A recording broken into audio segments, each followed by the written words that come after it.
मैं भी देवी सीता के दर्शन करना चाहता हूँ, मुझे भी साथ ले चले। देखिए, मैं भोजन पका लेता हूँ, मार्ग भी सभी जानता हूँ और पूरा जीवन इसी क्षेत्र में बिताया है मैंने।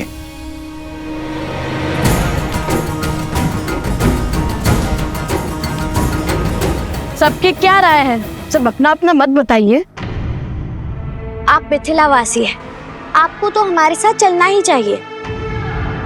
जो सबका मत है वही मेरा भी है। अच्छा, तो भाभी श्री को प्रेम से सब बुलाने लगे हो आप।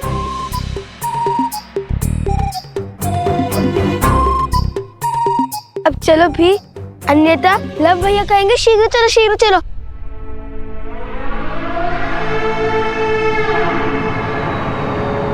अरे अब भी चलिए, सबका मत सिद्ध हो चुका है, परंतु आपकी रक्षा का दायित्व हम नहीं लेंगे। स्मरण रहे, हम पर अन्य बहुत से उत्तरदायित्व हैं। इतने वर्षों से इसी वन में भटक रहा हूँ, अपनी रक्षा स्वयं कर सकता हूँ। बिना शस्त्र के कैसी रक्षा? पैरों से।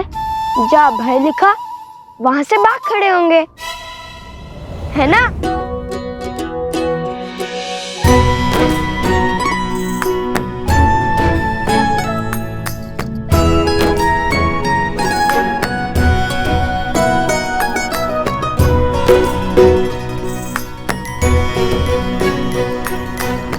यहाँ तो दो रास्ते हैं, किस ओर जाना है भैया?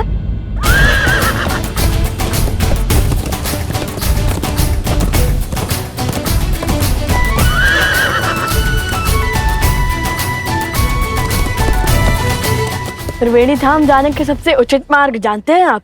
अवश्य, त्रिवेणी धाम यहाँ से उत्तर में है, किंतु मार्ग में अनेक नदियां, अनेक पर्वत आएंगे। बहुत समय लग जाएगा पहुंचने में। उचित होगा कि हम पूर्व से जाएं। ये अश्व तो पूर्व दिशा की ओर जा रहा है, त्रिवेणी नहीं।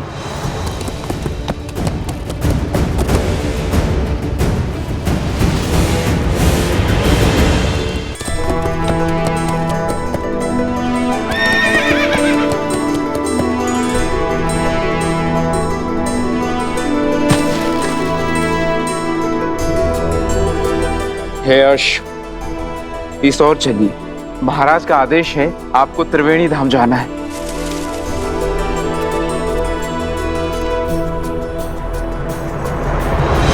नहीं! यज्ञ के अश्व को नहीं मारते हैं, मोर! इसी क्षण जाओ और राजकुमार शत्रुघ्न को सूचित करो कि अश्व ने अपना मार्ग बदल लिया है, वो पूर्व दिशा की ओर जा रहा है। उनसे कहो कि वो भी उसी दिशा में आए। जाओ, अति शीघ्र जाओ। जो आज्ञा सेनापति।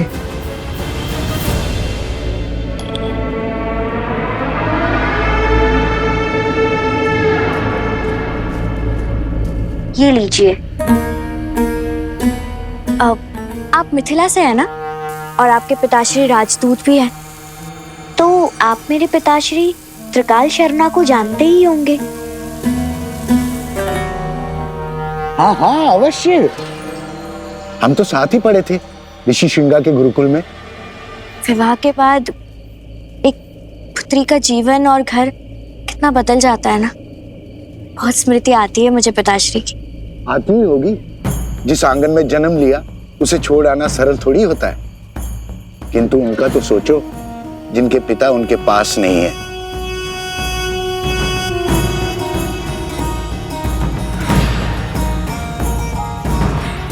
कितने दुर्भागी है वो लोग।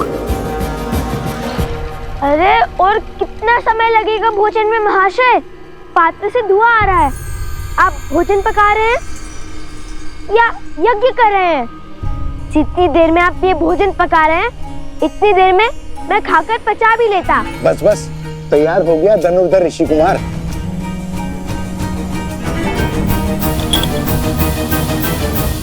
त्रिवेणी धाम तीर्थ में स्नान करने का महत्व है। जब अश्व 3 पवित्र नदियों के जल से निकलते हैं तो देवता समस्त प्रजा को उनके पापों से मुक्त कर देते हैं। यदि उस अश्व को देवता त्रिवेणी से दूर ले जा रहे हैं तो अवश्य ही हमारा कार्य अधिक विकट हो जाएगा। हमें अपनी समस्त शक्तियों के साथ उस अश्व के पीछे जाना होगा। जय श्री राम, जय श्री राम, जय श्री राम, जय श्री राम। बचाओ बचाओ बचाओ बचाओ। मैंने तो उस ओर से आ रही है।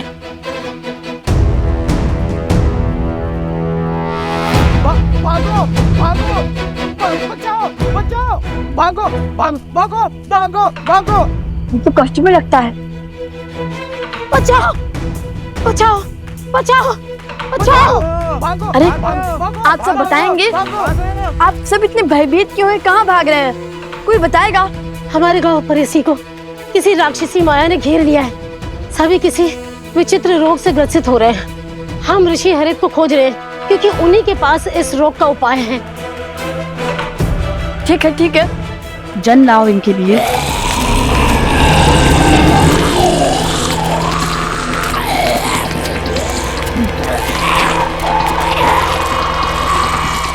आप सब हमारे पीछे आइए।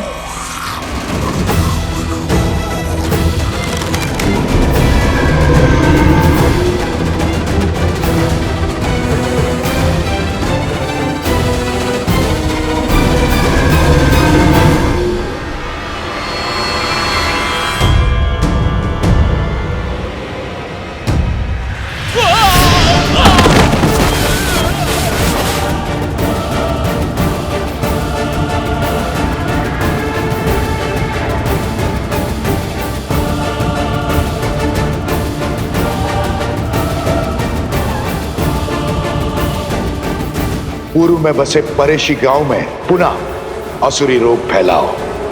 मेरी माया तुम्हारे साथ है।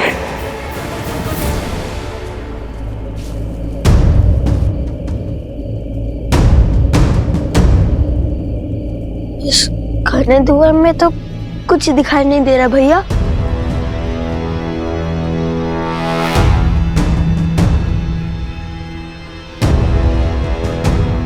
भैया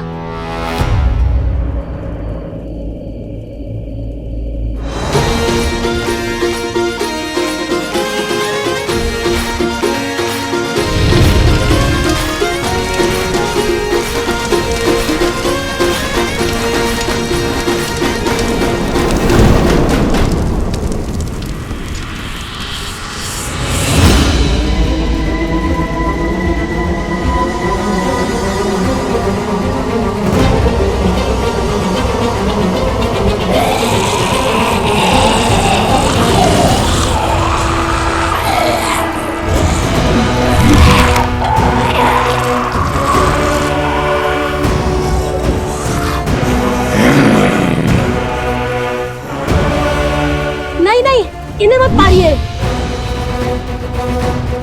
इनका उपचार संभव है।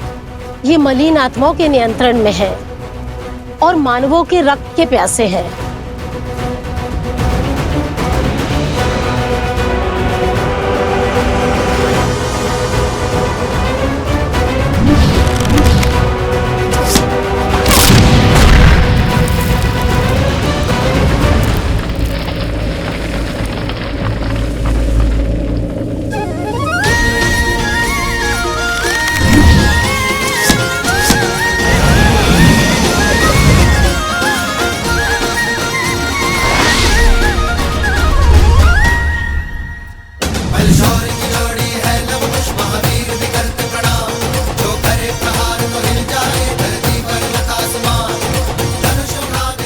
लव कुश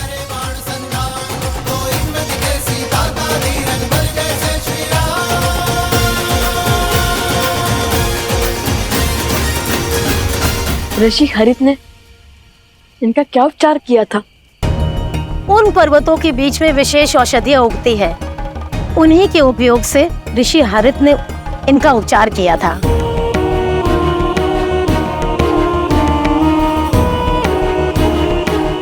आप और गुरु अवत्सला और भाभी श्री प्रसुता के साथ ऋषि हरित के पास जाइए। हम औषधि लेकर आते हैं। और महाशय आप?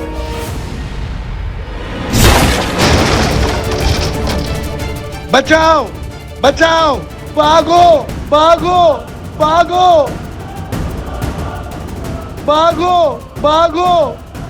कहा था ना, इनके अस्त्र इनके चरण ही हैं। जहाँ भय लगा वहाँ भाग खड़े होंगे। पहले हमें इन्हें रोकना होगा, अन्यथा हमारे जाते ही ये आसपास के अन्य गांवों पर आक्रमण कर देंगे। क्या करे भैया, यदि ये असुर होते तो लक्ष्मण रेखा खींचकर इन्हें सीमा में बांध देते, किंतु ये तो असुर भी नहीं है। तुम सदा अनजाने में ही उचित युक्ति सुझाते हो कुछ। असुर नहीं तो क्या हुआ, हम इनके आसपास एक अभिमंत्रित रेखा तो खींच ही सकते हैं ना। जो अशुद्ध होते हैं उन्हें सदा शुद्धता से, पवित्रता से संकट होता है।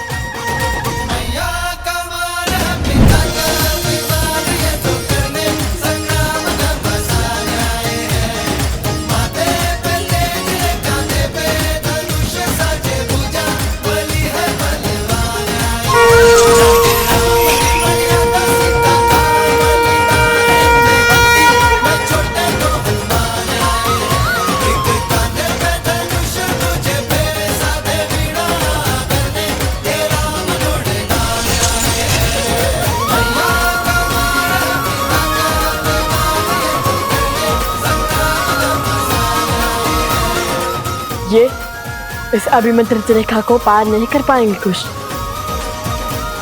आप सब शीघ्र जाइए। सोमकरण, कुश, चलो।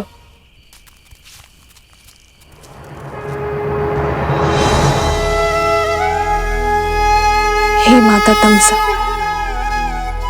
आप सब नदियां बहने हैं इस भूमि पर हर और उपस्थित हैं। मेरी आपसे विनती है माता,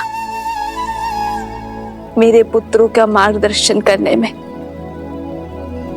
रक्षण करने में उनका सहायक बनिए।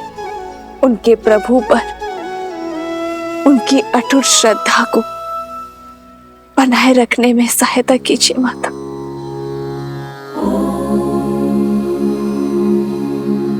जलनीता पूजनम महानदी देवतानां यथा सर्वाणि देवी सीता प्रीयन्ते तथा तामसः। जलनीता पूजनम महानदी देवतानां यथा सर्वाणि नद्यः प्रीयन्ते तथा तामसः। भूमि की हर नदी जानती है कि आप भूमि देवी की पुत्री सीता भूमिजा है और आपकी संतानों की सुरक्षा हमारा दायित्व है। माता, त्रिवेणी धाम में सभी महानदियां आपके पुत्रों को अपना आशीर्वाद देने हेतु उपस्थित होंगे, किंतु जैसे हम स्वयं किसी घड़े तक नहीं जाती, आपके पुत्रों को हमारा आशीर्वाद प्राप्त करने के लिए नदी में स्वयं स्नान करना होगा। आपका कोटि कोटि धन्यवाद माता। आपके शब्दों ने मेरे मन में आशा की ज्योत जलाई है।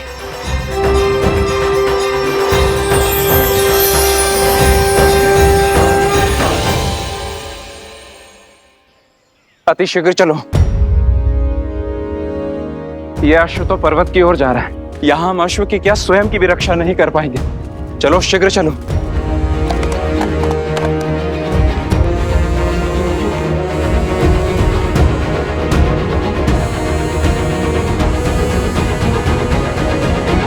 संकल्प है माता सीता को खोजने का। महत्वाकांक्षा है यज्ञ के अश्वों को बांधने की। प्रवास है स्वर्ण के कमल लाने के लिए। सज है इनकी रक्षा करने के लिए। भैया, ये क्या पहेली है? पहेली का उत्तर एक ही है कुश, आस। और यदि भगवान वाल्मीकि ने यह आदेश दिया है तो अवश्य ही हमारे सारे कार्य एक स्थल पर जाके जुड़ते होंगे। अश्व, अश्व? इसके ऊपर तो छत्र है, कहीं ये अश्वमेध का अश्व है।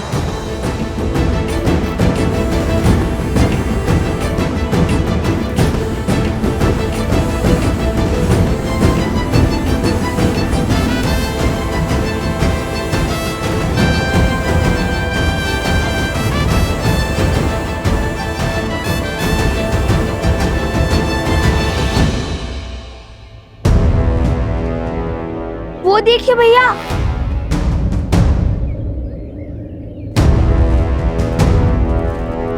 राक्षस लगते हैं, अश्व के लिए आए हैं। चलाइए तीर और कर दीजिए इन्हें परास्त। ध्यान से देखो, वे सैनिक हैं और हम सैनिकों पर आक्रमण नहीं कर सकते, किंतु अश्व के लिए केवल इतने सैनिक।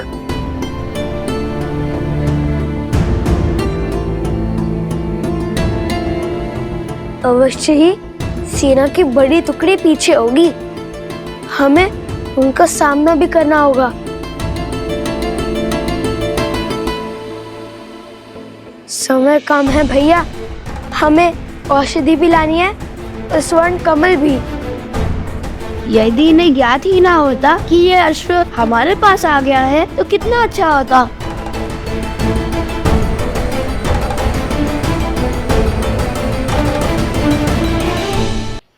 कुश, सोम, आसपास के गांव से एक अश्व लाओ। हम उस अश्व को इससे बदल देंगे और जब तक वो हमारे ये भेंट जानेंगे तब तक यज्ञ का अश्व हम ले जाएंगे। उचित है, आप यही अश्व पर दृष्टि रखिए, हम जाकर अभी अश्व को लाते हैं। मुझे तो अश्व से बात करना भी आता है, वो मेरी बात यूं मान जाएगा। अश्व मिल गया, अब चलकर श्री राम से प्रश्न करेंगे। लक्ष्मण, संसार को कालांतर तक गौ पूजा स्मरण रखनी चाहिए। वेदों में भी गौ सेवा को सबसे पवित्र माना गया है। गौ के चरणों में तो देवता भी निवास करते हैं। और जिस प्रेम से गौ अपने शिशु का पालन करती है, उसी प्रेम से संसार को भी पालती है। गौ केवल एक पशु नहीं, वो हमारे लिए माता समान है, जो निस्वार्थ अपने दूध से संसार का पोषण करती है। जिस स्थान पर गौ का सम्मान होता है, वो स्थान कभी निर्धन या भूखा नहीं रहता। इसलिए गौ के लिए प्रेम और सेवा केवल हमारा कर्तव्य ही नहीं, हमारे जीवन का आधार भी है। श्री राम श्री राम श्री राम।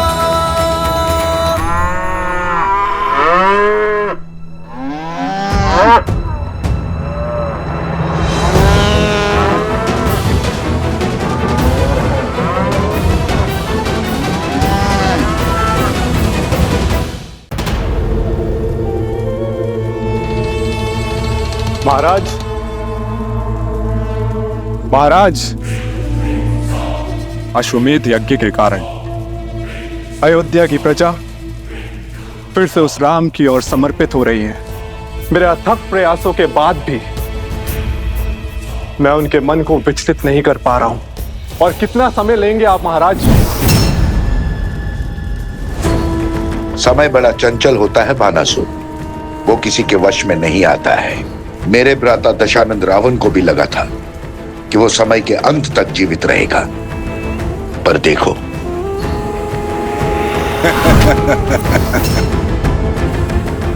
मैं उन बालकों के मन में एक बीज बो चुका हूं, एक सोच कि संसार में ऐसे भी पिता है जो अपने बालकों की सहायता के लिए कभी नहीं आए।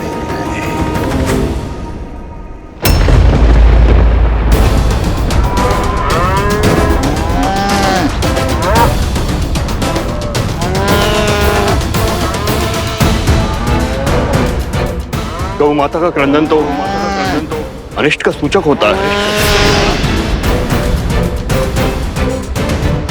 अब इन बालकों को जब पता चलेगा कि श्री राम ही उनके पिता है, जो उनके लिए कभी नहीं था, तब छिड़ेगा युद्ध। एक सोच कि संसार में ऐसे भी पिता है जो अपने बालकों की सहायता के लिए कभी नहीं आए। अब मेरे प्रकोप से वो दोनों अपनी पराजय का दोष अपने पिता को देंगे। और यदि विजय हुए तो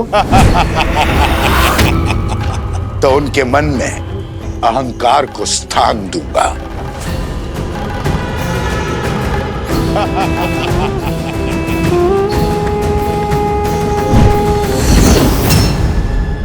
अब उन्हें सत्य बताना मेरा दायित्व है। उन्हें यह ज्ञान देना कि उनके पिता और कोई नहीं, उनके आराध्य श्री राम है। और जिस सीता से मिले बिना वो उसके कष्ट को जानकर इतने विचलित हो गए, वो और कोई नहीं, उन्हीं की माता है जिसका राम ने त्याग किया है।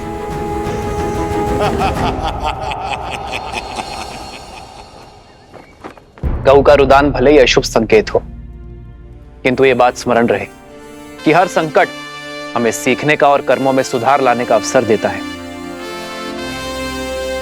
और जैसे आर्य सुमंत ने बताया कि गऊ के रुदान का कारण उसके बछड़े से उसका विरह था, जिसे शीघ्र ही ढूंढकर उसकी माता से पुनः मिलाने का आदेश है। महाराज, ये तो नहीं पता कि आपने ऐसा क्यों किया, किंतु क्या शत्रुघ्न को अश्व से दूर रखने का आदेश उचित है? शक्तिशाली राष्ट्र सबसे पहले आक्रमण नहीं करता भरत, और जिस राजा की अयोध्या के अश्वमेध यज्ञ को चुनौती देने की इच्छा है, उसे भी तो युद्ध के लिए सज्ज होने का अवसर मिलना चाहिए। और यदि इस बीच किसी कारणवश अश्व की मृत्यु हो जाए तब क्या होगा? अश्व की मृत्यु तभी संभव है जब यज्ञ देवता कुपित हो। यज्ञ देवता का प्रभु श्री राम पर कोपित होना तो असंभव है। संभव है। असंभव। जितनी पवित्रता से भैया ने ये यज्ञ करवाया है, यज्ञ देवता का कुपित होना असंभव है गुरुदेव। यज्ञ में दी आहुति यदि यज्ञ देवता ने ना स्वीकारी तो वो कुपित होंगे। परंतु यज्ञ देवता आहुति स्वीकार करेंगे क्यों नहीं? क्योंकि यज्ञ में मंत्रोच्चार केवल महाराज राम ने किया है, उनकी पत्नी ने नहीं। परंतु महारानी की मूर्ति मंत्रोच्चार कैसे कर सकती है?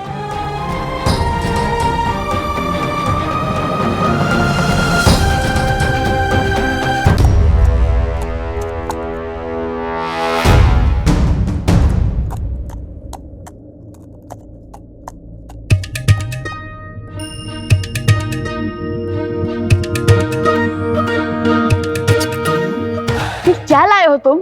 जो भी है, श्वेत तो है।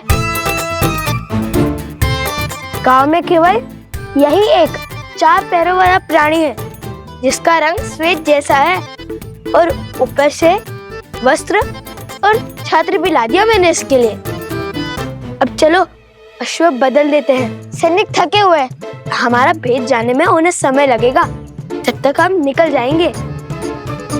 दिख रहा है अश्व किसी को? दिख रहा है क्या? नहीं, लगता है और ऊपर गया है। शीघ्र खोजो उसे। चलो।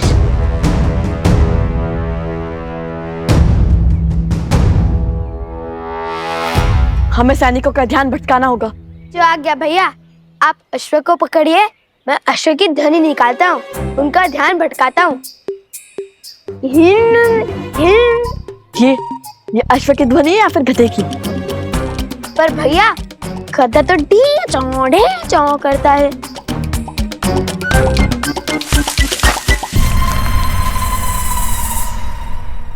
कदाचित ये सूर गया होगा।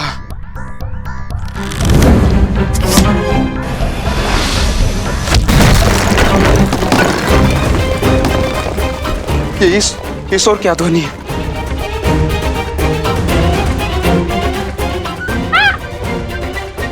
शांत शांत, डरो मत। तुम इसे उस ओर ले जाओ जहां मैंने बाण चलाया था।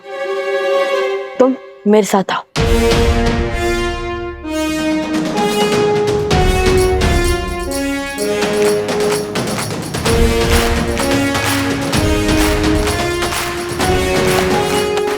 मरण है ना, हमें अश्व को कैसे रोकना है? कैसे रोकना है? ये बात कब हुई? तो तुम्हें क्या लगता है, भगवान वाल्मीकि ने हमें मिथिला के प्रवास के लिए क्यों भेजा था? ओ, स्मरण है, इस प्रवास की तैयारी के लिए।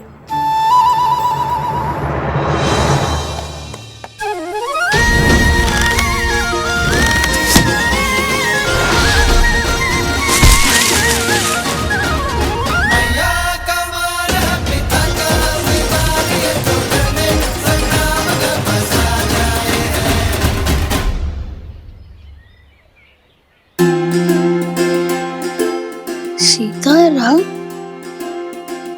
भैया, ये तो वही अश्व है।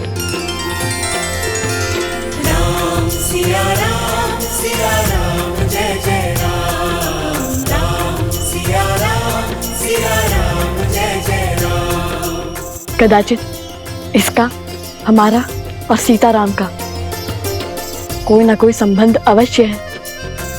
क्यों मित्र, हम स्मरण है ना? उस गधे से भय तो नहीं लगा?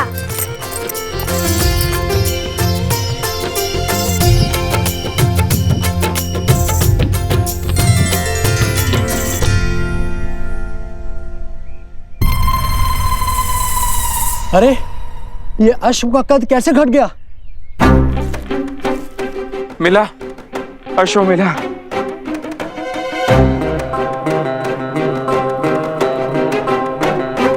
रंग भी बदला बदला सा लगता है। इस काले पर्वत में उसका रंग धूमिल सा हो गया होगा। पर इस पर छत्र तो है, पर अश्व जैसा नहीं है। एक ही वाक्य में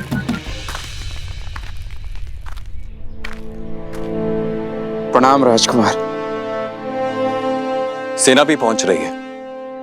अश्व मिला क्या आप सबको? उस ओर देखिए राजकुमार, हमने एक क्षण भी अश्व से अपनी दृष्टि ओझल नहीं की।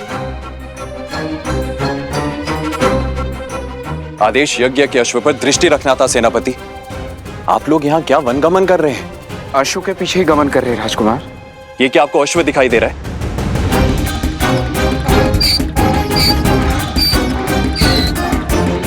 ये एक गधा है आप ही की तरह सेनापति। आप अयोध्या लौट जाइए। सैनिकों, हमें शीघ्र ही अश्व ढूंढना होगा।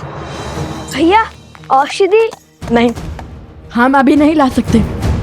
वो देखो, पर्वत पर सैनिक है, हम पकड़े जा सकते हैं। सर्वप्रथम हम स्वर्ण कमल लेकर आते हैं, फिर इसको पास के किसी गांव में छुपा देंगे।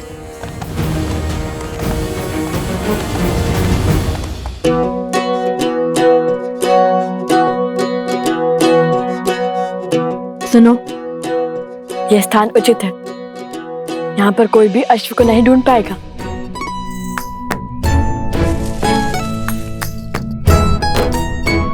अब ठीक है, अब तुम खाओ पियो विश्राम करो, लेकिन ध्वनि मत करना, ठीक है?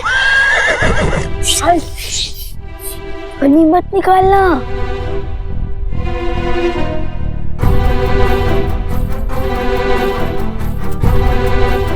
चलो।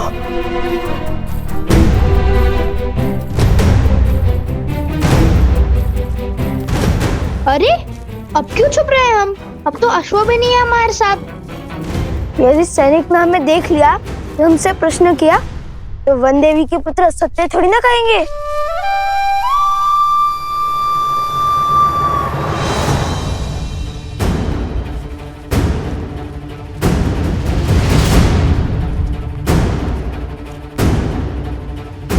त्रिवेणी धाम निकट ही है, शीघ्र चलो।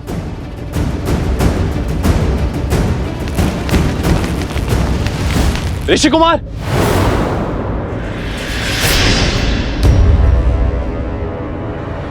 भागो! अरे रुकिए ऋषि कुमार।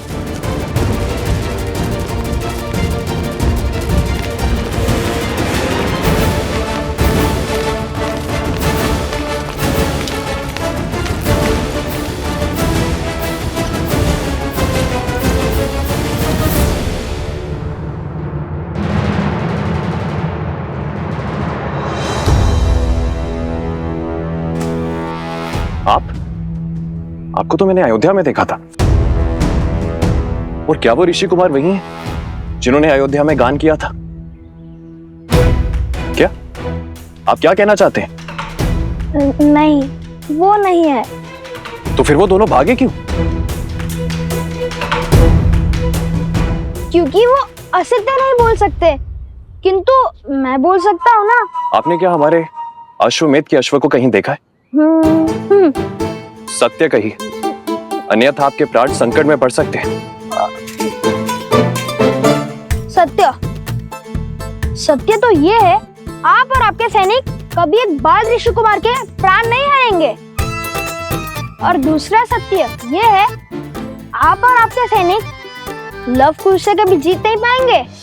राजरुज, वो दिख गए, वो ऋषि कुमार। ऋषि कुमार रुको।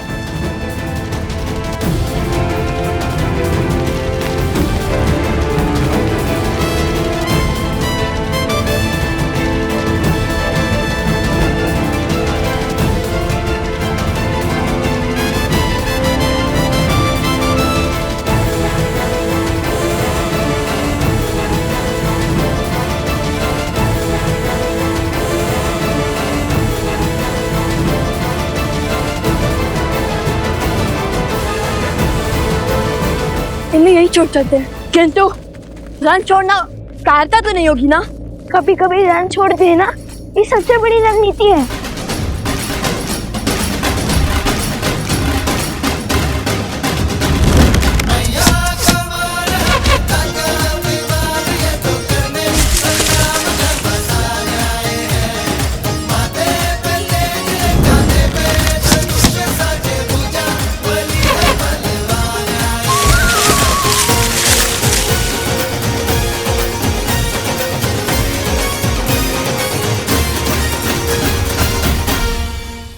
सैनिकों, शीघ्र हटाओ इसे।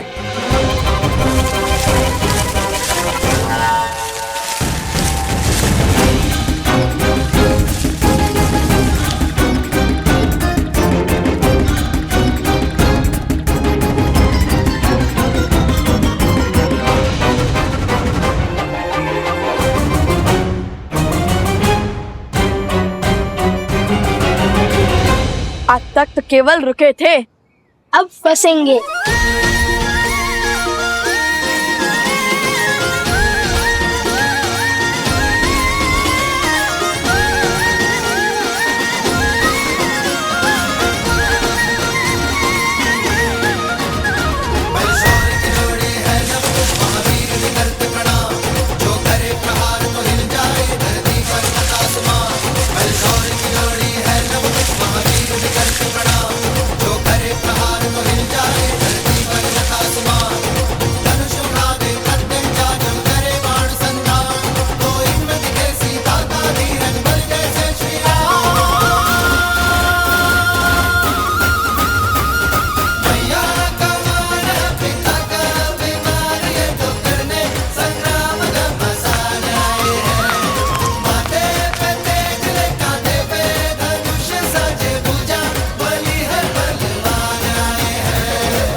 बस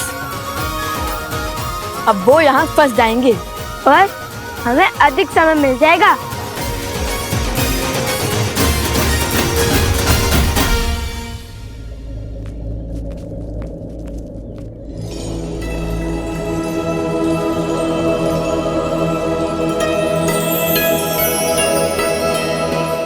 अंततः हम त्रिवेणी धाम पहुंच गए।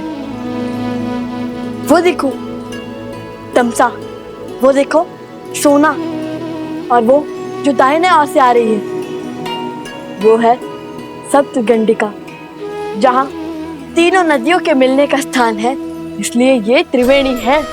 अति सुंदर भैया, क्या रूप है इस त्रिवेणी धाम का।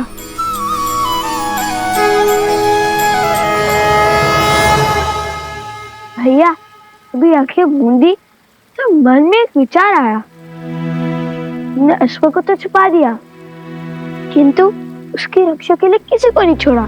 चल हम शीघ्र अतिशीघ्र सारे स्वर्ण कमल एकत्रित कर कर चलते हैं, ताकि किसी के वहां आने से पहले हम अश्व तक पहुंच सके।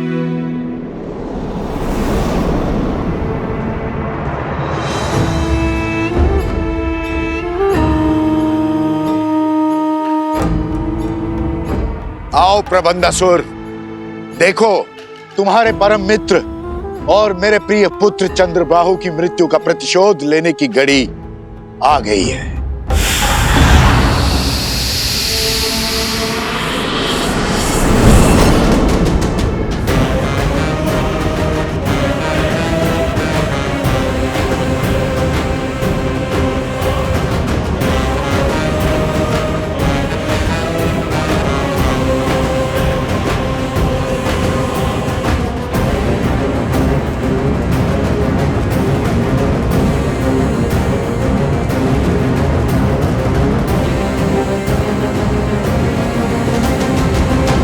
महाराज सहस्त्रमुख रावण की जय। महाराज, जिस क्षण की प्रतीक्षा में मैं अब तक जी रहा था, वो क्षण, वो प्रतिशोध का सुख देने के लिए आपका कोटि कोटि धन्यवाद। धन्यवाद मुझे नहीं, उन बालकों को दो, वही तो है इस सुअवसर के सूत्रधार।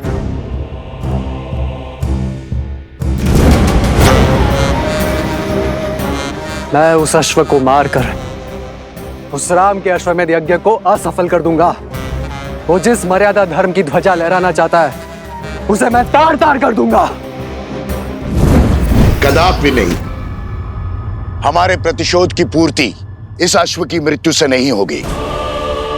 जैसा मैं कहता हूं वैसा करो। किंतु महाराज, सामने खड़े सुअवसर को केवल मूर्ख ही गवाते हैं।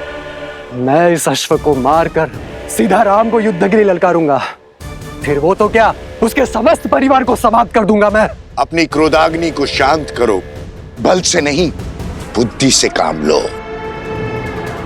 वचन देता हूं, प्रतिशोध का ऐसा भव्य सुख दूंगा तुम्हें, जिसमें राम और उसका परिवार स्वयं ही एक दूसरे की मृत्यु का कारण बनेंगे। सोचो, एक बार में सबको मारने में आनंद आएगा या उन्हें स्वयं ही एक एक करके एक दूसरे को मारते हुए देखने में आनंद आएगा। और अपनी योजना के लिए मैंने तुम्हें चुना है, क्योंकि छल में तुम्हें मात देना असंभव है। तुम कभी भी कोई भी रूप धरकर किसी भी वस्तु में प्रकट हो सकते हो। मैं चाहता हूं कि तुम यज्ञ के अंत तक इस अश्व के साथ रहो। वो लवकुश बहुत संस्कारी और साहसी है। तुम मेरे साथ मिलकर इस अश्व को इक्ष्वाकु वंश के अंत का साधन बनाओगे। परंतु महाराज, किंतु परंतु यद्यपि कुछ नहीं सुनना है मुझे। जैसा कहता हूं वैसा करते जाओ।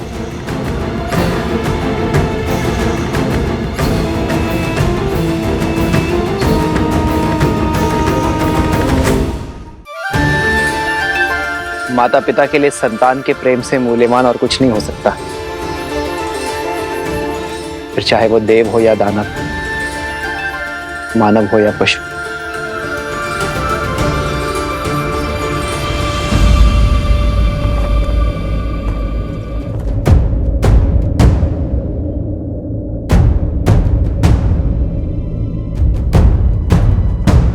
क्या हुआ सेनापति? शत्रुघ्न ने तुम्हें यहाँ क्यों भेजा? मुझे क्षमा करें महाराज, उन्होंने मुझे अति शीघ्र अयोध्या लौटने का आदेश दिया है, क्योंकि मेरी चौकसी में यज्ञ का अश्वक हो गया। अश्वक हो गया?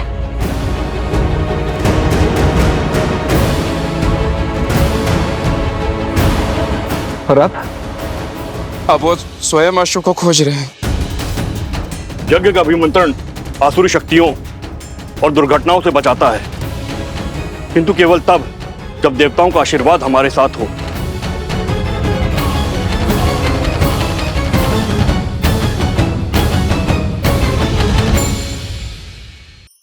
धार्मिक वीडियो सबसे पहले देखने के लिए हमारे चैनल को सब्सक्राइब करें और बेल आइकन दबाएं।